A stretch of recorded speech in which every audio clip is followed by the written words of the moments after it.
ठीक है। तो मसला ये है कि स्पीड किसकी है, सॉलिड की, जो कि मूव कर रहा है।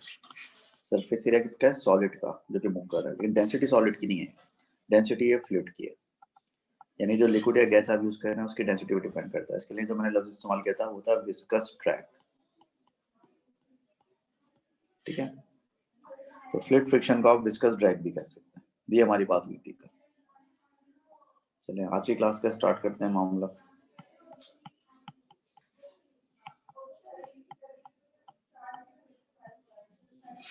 आज की क्लास में हम लोग जिस तरह से कि आज हम बात करेंगे, लास्ट टाइम मैंने एक हेडिंग तो डाली थी लेकिन हमने डिस्कस नहीं किया था उसे, और वो क्या है, वो है अपथ्रस्ट।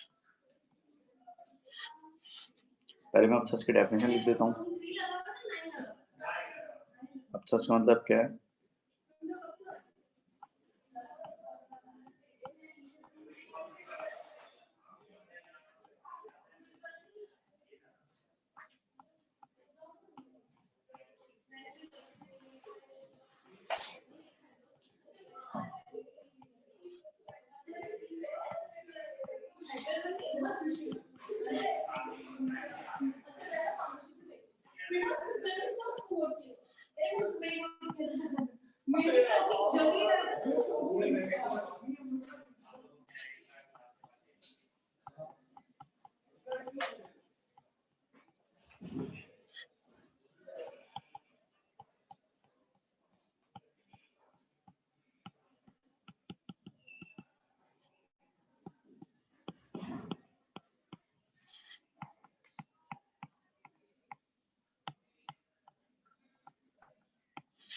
ऑलराइट, इसको आप अपथ्रस्ट की डेफिनेशन कह सकते हैं। ठीक है, इसको आप अपथ्रस्ट की डेफिनेशन कह सकते हैं जो मैंने यहाँ पे लिखी है। मैंने क्या लिखा है, मैंने लिखा है कि अपथ्रस्ट का मतलब है the upward resultant force experienced by a solid submerged in a fluid due to difference in pressure at its top and bottom surface। आसान जबान में इसका मतलब ये है कि फर्स्ट करेंगे हमारे पास एक लिक्विड है, या ठीक है, फर्स्ट हमारे पास एक लिक्विड है जो कि कंटेनर में रखा हुआ है। ठीक है, और फर्स्ट करें ये लिक्विड है आपका। ठीक, अब ये लिक्विड में आपने किसी सॉलिड को क्या कर दिया, किसी सॉलिड को आपने सबमर्ज कर दिया। फर्स्ट करेंगे भाई ये एक सॉलिड है, इसको आपने सबमर्ज कर दिया।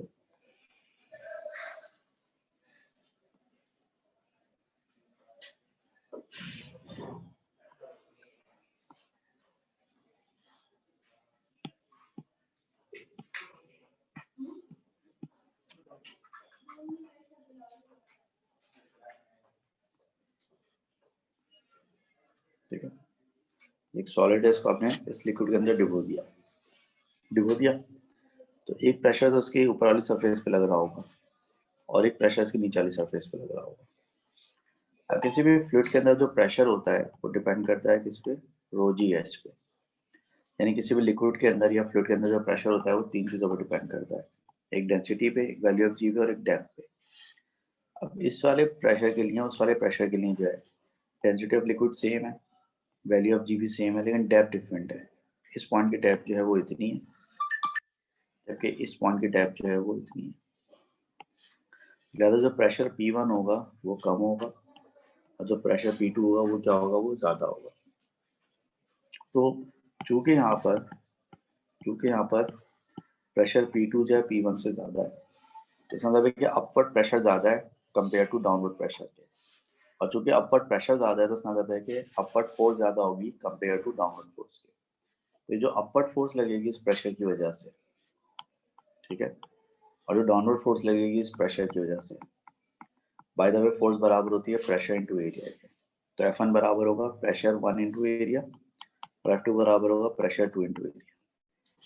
तो यहाँ पर जो है क्योंकि प्रेशर 2 बड़ा है तो F2 भी बड़ा होगा। जब आप F2 माइनस F1 करेंगे तो चूंकि F1 बड़ा है, तो जब आप F2 माइनस F1 करेंगे तो जो डिफरेंस ऑफ फोर्स आएगा, जो रिजल्टेंट फोर्स आएगा, इस फोर्स को हम क्या कहते हैं, इस फोर्स को हम अपथ्रस्ट कहते हैं। सो बॉटम लाइन क्या है, बॉटम लाइन ये है कि जब आप किसी सॉलिड को एक लिक्विड के अंदर डुबोते हैं या आप किसी फ्लूइड के अंदर डुबोते हैं, तो जब आप किसी सॉलिड को किसी लिक्विड या किसी गैस के अंदर डुबोते हैं, सबमर्ज करते हैं, तो उसकी बॉटम सरफेस पर, उसके टॉप सरफेस पर जो है वो अलग अलग प्रेशर लग रहा होता है। तो नीचे वाला प्रेशर ज़्यादा होता है क्योंकि ज़्यादा डेप्थ में प्रेशर ज़्यादा होता है। तो नीचे वाला प्रेशर जो होता है उसको ऊपर उछालने की कोशिश करता है, ऊपर वाला प्रेशर उसको डुबोने की कोशिश करता है। लेकिन चूँकि नीचे वाला प्रेशर ज़्यादा होता है, तो ऊपर की तरफ एक रिजल्टेंट प्रेशर बनता है या ऊपर की तरफ एक रिजल्टेंट फोर्स बनती है। और ऊपर की तरफ जो रिजल्टेंट फोर्स बनती है, जो कि upward force minus downward force के बराबर होती है, वो क्या कहलाती है? वो रिजल्टेंट फोर्स है आपकी जो अपथ्रस्ट कहलाती है। ठीक है? रिजल्टेंट फोर्स आपकी जो है अपथ्रस्ट कहलाती है।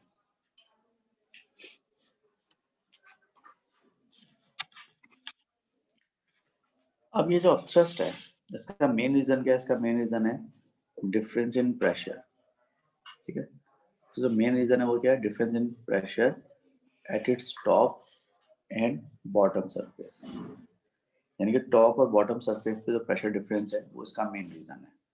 ठीक है? अब यहाँ पर एक और इम्पोर्टेंट चीज़ है, और वो इम्पोर्टेंट चीज़ क्या है? वो ये है कि जो आपका अपथ्रस्ट होता है,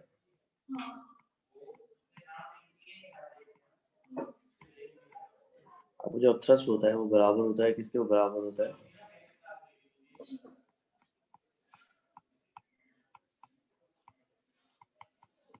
वेट ऑफ लिक्विड, यानी कि फ्लूइड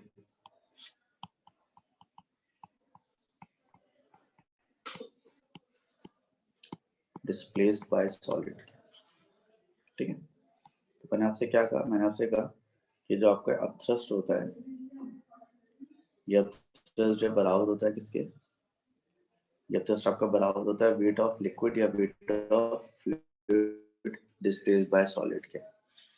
इस बात का मतलब क्या है? इसको समझने जरा।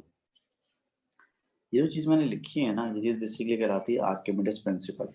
ये एक साइंटिस्ट था, बल्कि साइंटिस्ट क्या था, फिलोसोफर था एक ग्रीक। तो उसने डिस्कवर किया था कि अगर फर्स्ट करें हमारे पास एक लिक्विड है, ठीक है, एक कंटेनर है, उस कंटेनर में हमारे पास एक लिक्विड है। ठीक है? अब हमने क्या किया? हमने क्या किया, जो कंटेनर में लिक्विड है, इस लिक्विड के अंदर हम कोई सॉलिड को डुबो देते हैं। ठीक है? फर्स्ट कह रहे हैं कि ये कंटेनर है, इस कंटेनर में क्या है? इस कंटेनर में हमने कुछ लिक्विड रखा हुआ सब लाइक दिस कंटेनर। अब इस लिक्विड के अंदर हम एक सॉलिड डाल देते हैं। फर्स्ट कह रहे हैं कि हमने सॉलिड डाला है, तो जो लिक्विड सॉलिड डाला है, इसलिए हम सॉलिड लिक्विड के अंदर चला गया क्योंकि इस सॉलिड ने जो है अपने वॉल्यूम के बराबर लिक्विड स्पेस किया हुआ। ठीक है? तो अगर फर्स्ट करें मैं आपसे कहूँ कि वॉल्यूम ऑफ सॉलिड सबमर्ज्ड कितना है,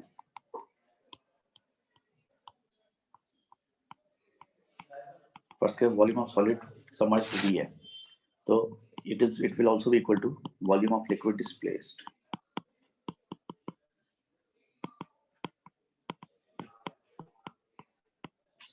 ठीक है? अगर वी वॉल्यूम का एक सॉलिड आपने पानी में डुबोया है, किसी लिक्विड में डुबोया है, जितना सॉलिड का वॉल्यूम है उतने वॉल्यूम के बराबर जो पानी या लिक्विड जो क्या हो जाएगा? डिस्प्लेस हो जाएगा। अब जो ये वॉल्यूम ऑफ वाटर या वॉल्यूम ऑफ लिक्विड जो डिस्प्लेस हुआ है, जो कि वॉल्यूम ऑफ सॉलिड के बराबर है, इसका जो वेट होगा, इसका जो वेट होगा, किसका वेट होगा? जो लिक्विड डिस्प्लेस हुआ है, जो वॉल्यूम ऑफ लिक्विड डिस्प्लेस हुआ है, उसका जो वेट होगा, उसका जो वेट होगा वो इस सॉलिड पे लगने वाली अपथ्रस्ट के बराबर होगा। ठीक है?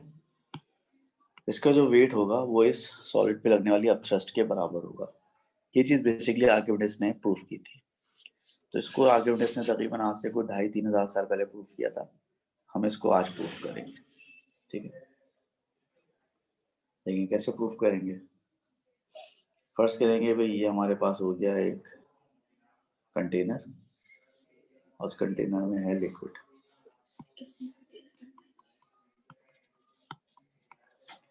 ये लिक्विड है। फर्स्ट करें जो डेंसिटी ऑफ लिक्विड है वो कितनी है?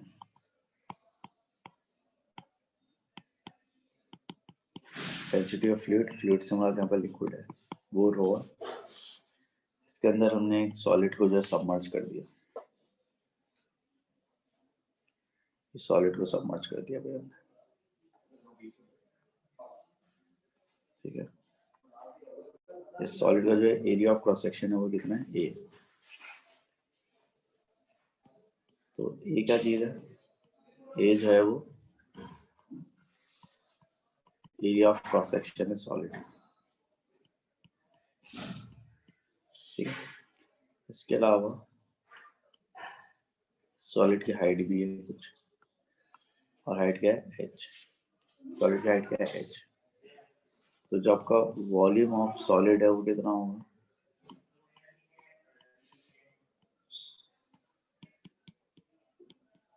a into H. सॉलिड का वॉल्यूम हो जाएगा a इंटू एच। तो अगर सॉलिड का वॉल्यूम a इंटू एच है तो वॉल्यूम ऑफ लिक्विड डिस्प्लेस कितना हो जाएगा, वॉल्यूम ऑफ लिक्विड डिस्प्लेस भी a इंटू एच हो जाएगा। हो गया। अच्छा, फर्स्ट कहते हैं कि यहाँ पर जो डेप्थ ऑफ लिक्विड है वो है h1, और नीचे जो लिक्विड की डेप्थ है फर्स्ट करें वो कितनी है, वो है आपके पास h2। ठीक है।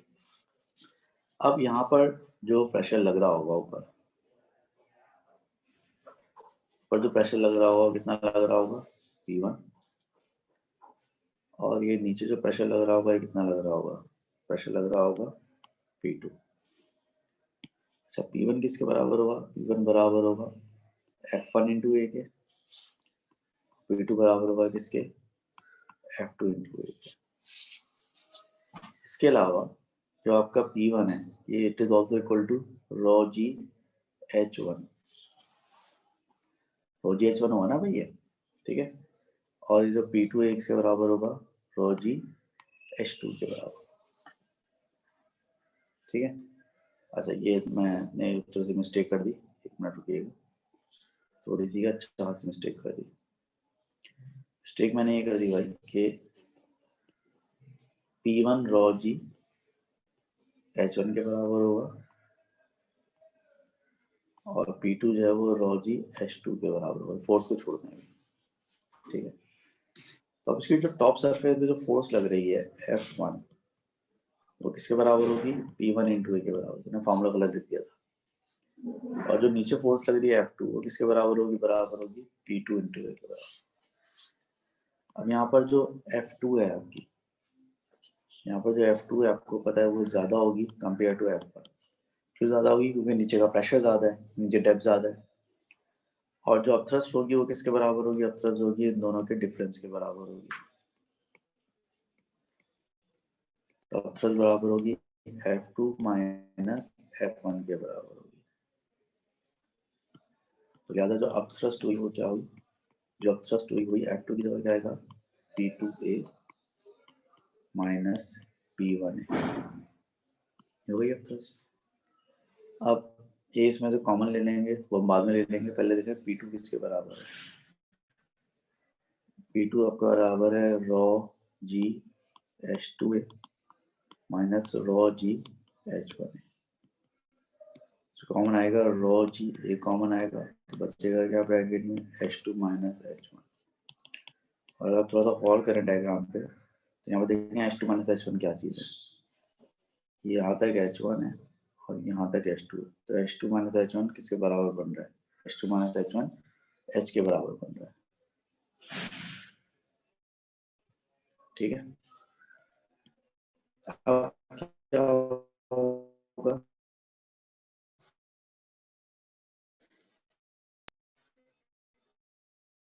अब ये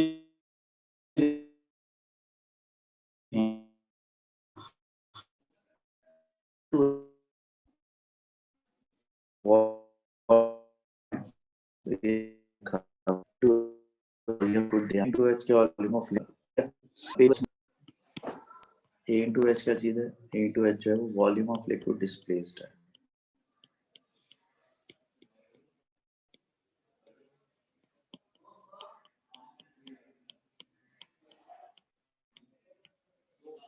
ठीक है।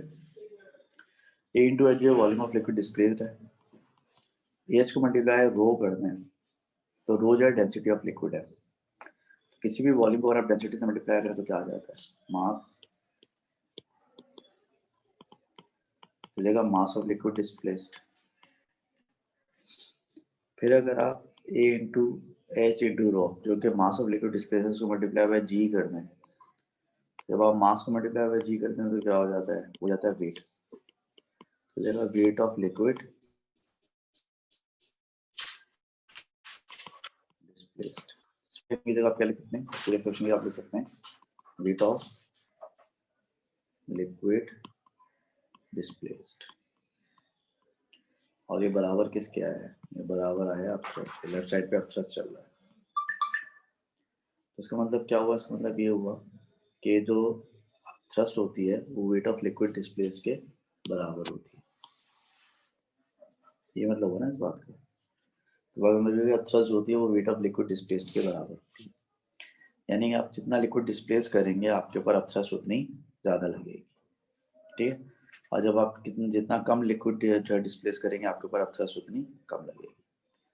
बेसिकली अपथ्रस्ट का जो मेन रीज़न है वो ये है कि किसी भी सॉलिड को जब आप सबमर्ज करते हैं लिक्विड के अंदर या किसी गैस के अंदर या फ्लूइड के अंदर, तो उसकी टॉप सरफेस पर उसकी बॉटम सरफेस पर बराबर प्रेशर नहीं लग रहा होता, उसकी टॉप सरफेस पे कम प्रेशर लग रहा होता है, बॉटम सरफेस पे ज़्यादा प्रेशर लग रहा होता है।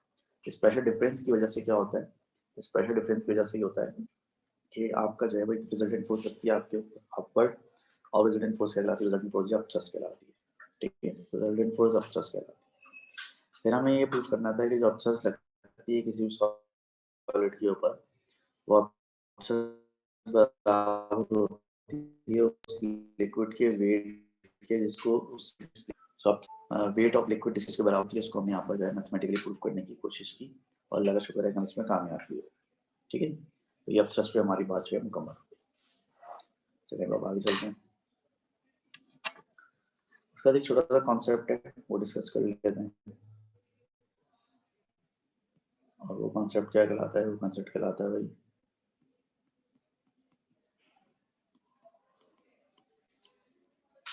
ग्रेविटेशनल फील्ड, ठीक है। अगला कॉन्सेप्ट हम डिस्कस करते हैं कि है ग्रेविटेशनल फील्ड। ग्रेविटेशनल फील्ड का मतलब क्या होता है, ग्रेविटेशनल मतलब होता है अ रीजन, एक ऐसा region where a mass experiences force,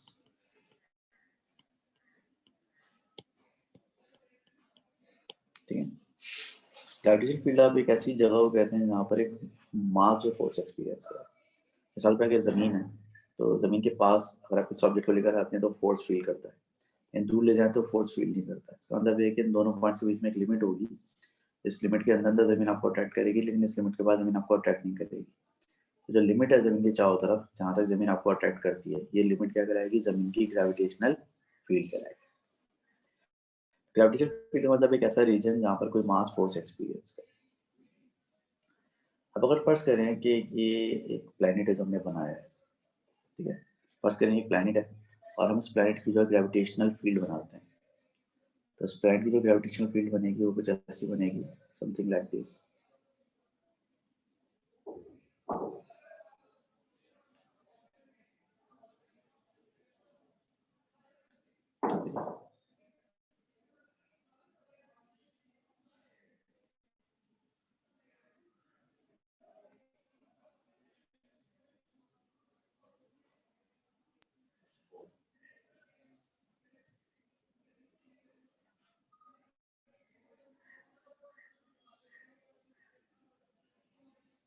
ठीक है, ये प्लेनेट की ग्रेविटेशनल फील्ड है और उसकी जो डायरेक्शन होती है हमेशा प्लेनेट के सेंटर की तरफ होती है।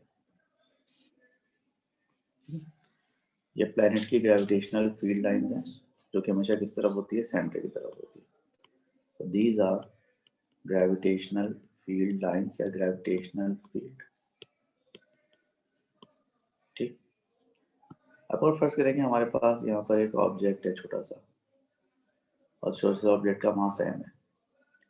जब ज़मीन इसको अपनी तरफ अट्रैक्ट करेगी तो ज़मीन इसको इस तरफ अट्रैक्ट करेगी, जाहिर है अपनी तरफ अट्रैक्ट करेगी। तो ये क्या होगी, ये हो गई फोर्स ऑफ ग्रेविटेशन। ये वो फोर्स ऑफ ग्रेविटेशन होगी जो कि ये छोटा सा मास एक्सपीरियंस करेगा। तो ये बात ध्यान में रखें कि ये ग्रेविटेशनल फील्ड है, ठीक है, और ये फोर्स ऑफ ग्रेविटेशन है, ठीक। अब जो आपकी फोर्स ऑफ ग्रेविटेशन है या जो ग्रेविटेशनल फील्ड है उस पर अगर आप गौर फरमाएं तो आपको अंदाजा होगा कि दोनों की डायरेक्शन क्या है, सेम है। जो ग्रेविटेशनल फील्ड है वो भी सेंटर ऑफ अर्थ की तरफ है, और जो ग्रेविटेशनल फोर्स लग रही है वो भी सेंटर ऑफ अर्थ की तरफ लग रही है। यहाँ पे जो आपको पॉइंट नोट करना है वो क्या है, वो ये है कि gravitational,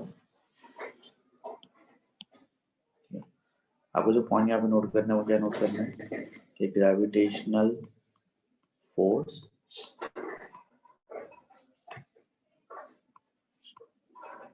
and gravitational field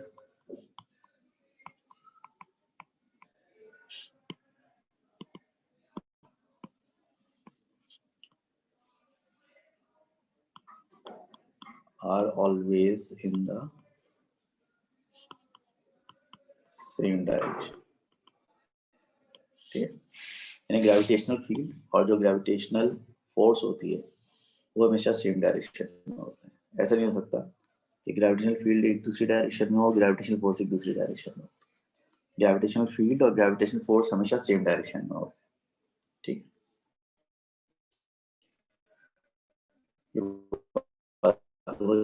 gravitational field दूसरी जब करेंगे हम करेंगे electric field.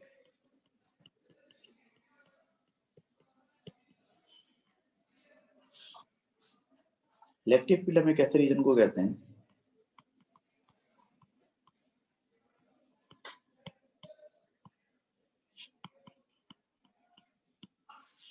where a small charge experiences force। जिस तरह से जब कोई मास फोर्स एक्सपीरियंस करता है तो बोलते हैं मास फोर्स। इस तरह से जब चार्ज फोर्स को एक इलेक्ट्रिक फील्ड कहते हैं। ठीक है भाई,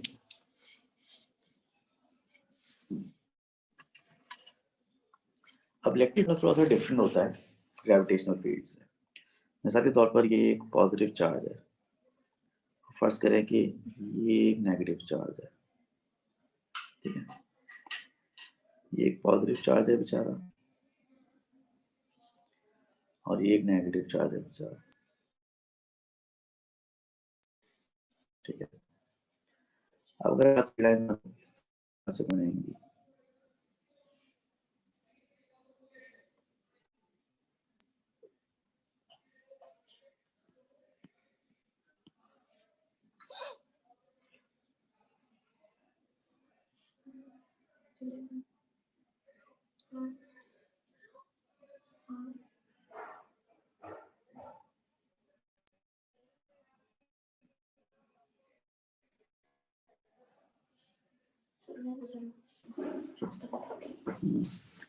अब फर्ज करें कि एक पॉजिटिव चार्ज है, एक पॉजिटिव चार्ज की जो फील्ड लाइंस होती हैं वो बाहर की तरफ होती हैं, आउटवर्ड।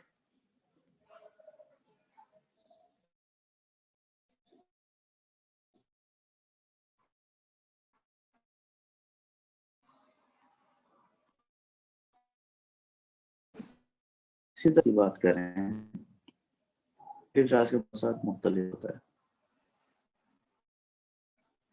ठीक है,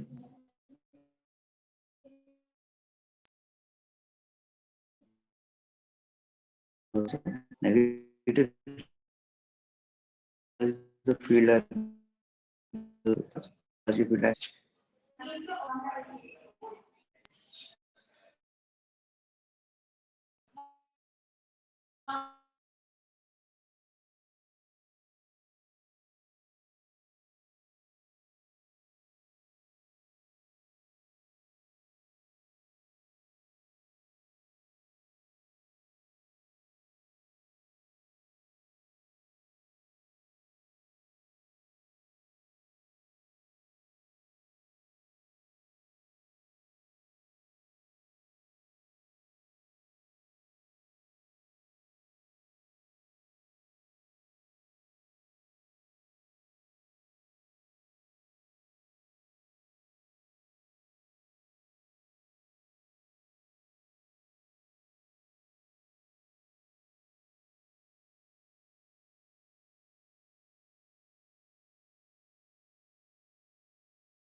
ऑलराइट, तो ये मेरा नेट डिस्कनेक्ट हो गया था, दोबारा चलते हैं।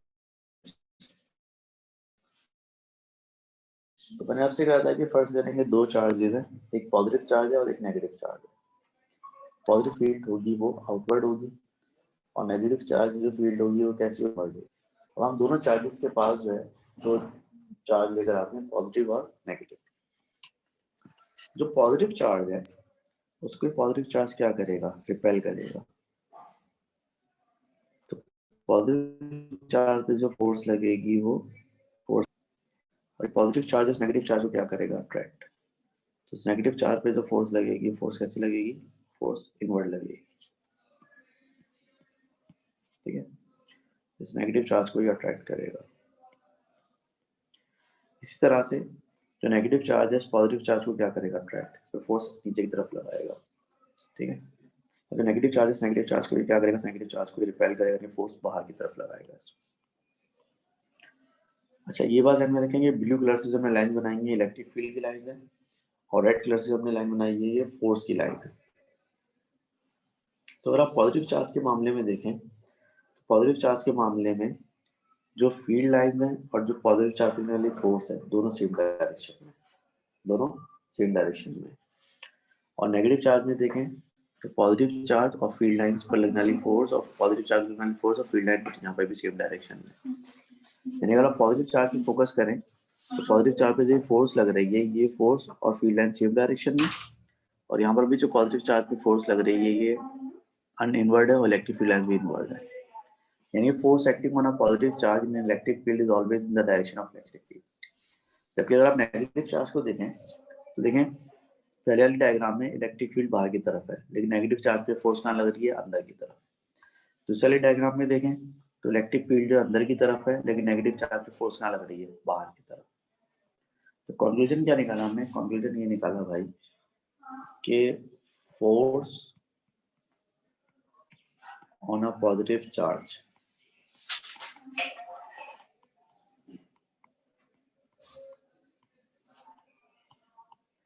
and electric field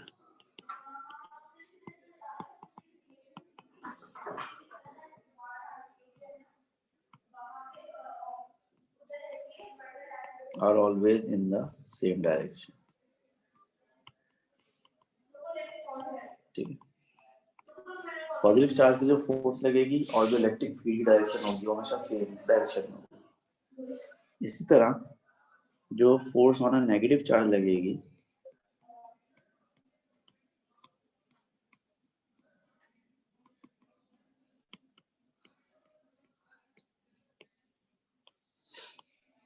and electric field होगी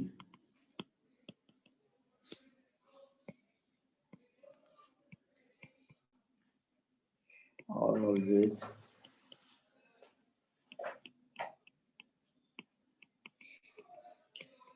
इन द ऑपोजिट डायरेक्शन। ठीक है, तो पॉजिटिव चार्ज पे जो फोर्स लगती है वो हमेशा इलेक्ट्रिक फील्ड की डायरेक्शन के साथ होती है, और नेगेटिव चार्ज पे जो फोर्स लगती है वो हमेशा इलेक्ट्रिक फील्ड की ऑपोजिट डायरेक्शन में होती है। ठीक है, अच्छा ये मामला जो है उसमें नहीं था, ये मामला ग्रेविटेशनल फील्ड में नहीं था। ग्रेविटेशनल फील्ड में क्या होता है कि जो फोर्स होती है वो हमेशा फील्ड की डायरेक्शन में होती है। ग्रेविटेशनल फोर्स और ग्रेविटेशनल फील्ड हमेशा सेम डायरेक्शन में होते हैं, लेकिन इलेक्ट्रिक फील्ड और इलेक्ट्रिक फोर्स ऑपोजिट डायरेक्शन में भी हो सकते हैं, सेम में भी हो सकते हैं। अगर पॉजिटिव चार्ज पे फोर्स लग रही है, अगर पॉजिटिव चार्ज पे फोर्स लग रही है तो वो इलेक्ट्रिक फील्ड की डायरेक्शन में ही होगी, लेकिन अगर नेगेटिव चार्ज पे फोर्स लग रही है तो इलेक्ट्रिक फील्ड की ऑपोजिट डायरेक्शन में होगी।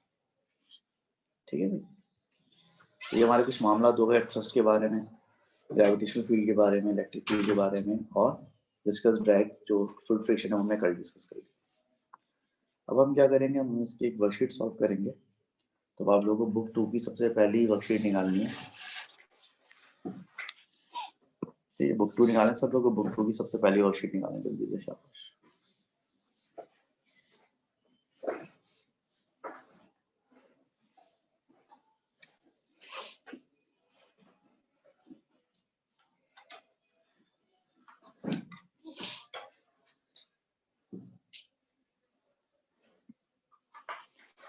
ठीक है, ये बुक 2 आ गई। बुक 2 का निकालें आप, सफ़ा नंबर 18 है मेरे ख्याल से, 14 14 पेज नंबर 14 निकालें बुक 2 का, और ये हमारी वर्कशीट नंबर 19।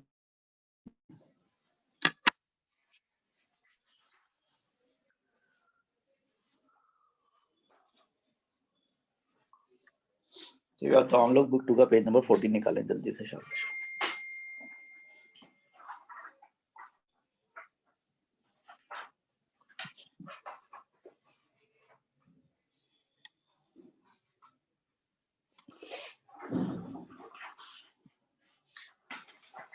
ये बुक 2 का आप लोगों ने पेज नंबर 14 निकाला। पेज नंबर 14 पर वर्कशीट नंबर 98 है। Question number 1, a charged particle is placed in a uniform field of force. The direction of the force on the particle is opposite to the direction of the field. So what is the field and what is the charge? एक charge को आपने field पे रखा है और उस charge पे जो फोर्स लग रही है वो फील्ड के ऑपोजिट लग रही है। तो फील्ड के ऑपोजिट जो फोर्स लग सकती है वो सिर्फ इलेक्ट्रिक फील्ड में लग सकती है, और कब लग सकती है, जब चार्ज नेगेटिव हो। क्योंकि अगर ग्रेविटेशनल फील्ड होगी तो ग्रेविटेशनल फील्ड में फोर्स हमेशा फील्ड की डायरेक्शन में होती है, और इलेक्ट्रिक फील्ड में अगर पॉजिटिव चार्ज होगा, इलेक्ट्रिक फील्ड में अगर पॉजिटिव चार्ज होगा तो फोर्स जो है फील्ड की डायरेक्शन में होगी, लेकिन अगर नेगेटिव चार्ज होगा तो फोर्स जो है फील्ड के ऑपोजिट होगी। तो इसमें शर्त ये रखी है, the direction of the force on the particle is opposite to the direction of field. तो ऐसा कब हो सकता है? ऐसा उस वक्त हो सकता है जब इलेक्ट्रिक फील्ड हो और चार्ज कौन सा हो, चार्ज आपका नेगेटिव हो। क्या इसका आंसर क्या हो जाएगा? इसका आंसर ये हो जाएगा। ठीक है, question number 2, the diagram represents a sphere under water. P, Q, R and S are forces acting on the sphere due to the pressure of the water. Each force acts perpendicularly to the sphere surface. P and R act in opposite directions vertically. Q and S act in the opposite direction horizontally. So which information about the magnitude of the forces is correct? लेकिन जब आप water में होते हैं तो आपके top surface पर pressure कम होता है और बॉटम सरफेस पे प्रेशर ज़्यादा होता है। इस वजह से बॉटम पे फोर्स ज़्यादा होती है, टॉप पे फोर्स कम होती है, जिसकी वजह से अब थ्रस्ट पैदा होता है। लेकिन जहाँ तक ताल्लुक एस और क्यू का है तो आपको नजर आ रहा है कि एस और क्यू दोनों सेम डेप्थ पर है। तो अगर दोनों सेम डेप्थ पर होंगे तो दोनों का प्रेशर भी सेम होगा, इन दोनों की फोर्सेस भी इक्वल होंगी। तो एस और क्यू जो है वो बराबर होना चाहिए, लेकिन आर जो है पी से ज़्यादा होना चाहिए। आर पी से ज़्यादा इसलिए होना चाहिए क्योंकि आर पर डेप्थ ज़्यादा है, पी पर डेप्थ कम है। तो आपका आंसर क्या बनेगा? आपका आंसर बन जाएगा आर जो है पी से ज़्यादा है और एस जो है क्यू के बराबर है। ठीक है, आर जो ज़्यादा है और एस जो है क्यू के बराबर है, ये हमने कंक्लूजन निकाला इस डायग्राम से। क्वेश्चन नंबर 3 सब लोग पढ़ें और उसका आंसर मुझे बताने की कोशिश करें मेरा जल्दी से शाबाश। क्वेश्चन नंबर 3 और से पढ़े सब लोग और उसका आंसर बताने की कोशिश करेंगे।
हाँ भाई, क्या समझ में आया? कोई आंसर समझ में आया इसका?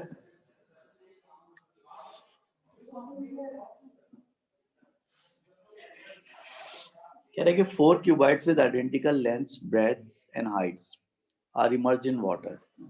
The cubites are held at the same depth and in identical orientations by vertical rods as shown. Water has density rho. Cubite W is made of material of density 4 rho. Cubite X is made of material of density 2 rho. Cubite Y is made of material of density rho. Cubite Z is made of material of density 0.52. So which statement is correct? The thrust of the water on each of the cubite is the same. The upthrust of the water on W is twice the upthrust of the water on X. The upthrust of the water on X is twice the upthrust of the water on W. The upthrust of the water on Y is 0. जरा एक minute रुकिएगा, मैं एक minute आ रहा हूँ.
Alright, इसमें देखिए आपने 4 जो सॉलिड्स हैं उनको आपने जो है वो क्या किया है, आपने उनको अपने वाटर के अंदर जो है वो इमर्स किया है. अब देखिए चारों जो आपके सॉलिड्स हैं इनकी लंबाई चौड़ाई ऊंचाई बराबर है, इनके चारों सॉलिड्स का वॉल्यूम बराबर है. तो चूंकि चारों सॉलिड्स का वॉल्यूम बराबर है तो चारों सॉलिड्स ने बराबर वॉल्यूम ऑफ वाटर को डिस्प्लेस किया होगा. तो चारों के ऊपर जो अपथ्रस्ट लग रही होगी वो वॉल्यूम ऑफ वाटर डिस्प्लेस्ड के बराबर लग रही होगी. तो चूंकि चारों के ऊपर जो है वो वॉल्यूम ऑफ लिक्विड जो डिस्प्लेस किया चारों ने बराबर किया, तो चारों के ऊपर weight of volume of liquid displace के बराबर फोर्स लगेगी जो कि चारों के लिए सेम होगी. तो लिहाजा चारों पे जब थ्रस्ट लगेगी वो क्या होगी, बराबर होगी. इसका आंसर क्या हो जाएगा, इसका आंसर ए हो जाएगा. The upthrust of water on each of cuboid is the same. ठीक है, इसका आंसर ये हो जाएगा. The upthrust of water on each of the cuboids is the same. Sir समझ नहीं आया. समझ नहीं आया? ये बताओ अपथ्रस्ट होती क्या चीज? अपथ्रस्ट क्या चीज होती है? सर जो प्रेशर एक्ट कर रहा होता है उस पर. प्रेशर नहीं होता, अपथ्रस्ट फोर्स होती है. अभी हमने Force. थोड़ी देर पहले डेरिवेशन की है, हमने थोड़ी देर पहले डेरिवेशन की है, हमने थोड़ी देर पहले डेरिवेशन की है. ये क्या लिखा हुआ है, इसको जरा व्हाट्सएप पढ़ के बताएं मुझे आप लोग. पढ़े इसको. Weight of liquid displaced. किसके बराबर है, किसके बराबर है? Weight of liquid displaced. Upthrust के. Upthrust weight of liquid displaced के बराबर होता है. ठीक है, तो वेट ऑफ लिक्विड है अपथ्रस्ट के बराबर होता है. अभी बताओ कि चारों सॉलिड जब हम पानी में डुबोएंगे तो चारों जो लिक्विड डिस्प्लेस करेंगे वो लिक्विड जो डिस्प्लेस होगा बराबर होगा, उसका वॉल्यूम ही अलग अलग होगा. बराबर होगा. अच्छा सही समझ गया. वे चारों सॉलिड जब बराबर वॉल्यूम ऑफ लिक्विड डिस्प्लेस करेंगे तो चारों के लिए वॉल्यूम ऑफ लिक्विड का वेट बराबर होगा. तो चारों के लिए वॉल्यूम ऑफ लिक्विड बराबर होगा तो चारों पर अपथ्रस्ट जो है सेम लगेगी. ठीक है, ठीक है सर. चलिए बस को यहीं तक रखते हैं. माल बहुत ज़्यादा शो हो रहा है, मैं नहीं पढ़ा पा रहा था ये कि बस इसको इंशाअल्लाह कल की क्लास में कंटिन्यू करेंगे. ठीक है.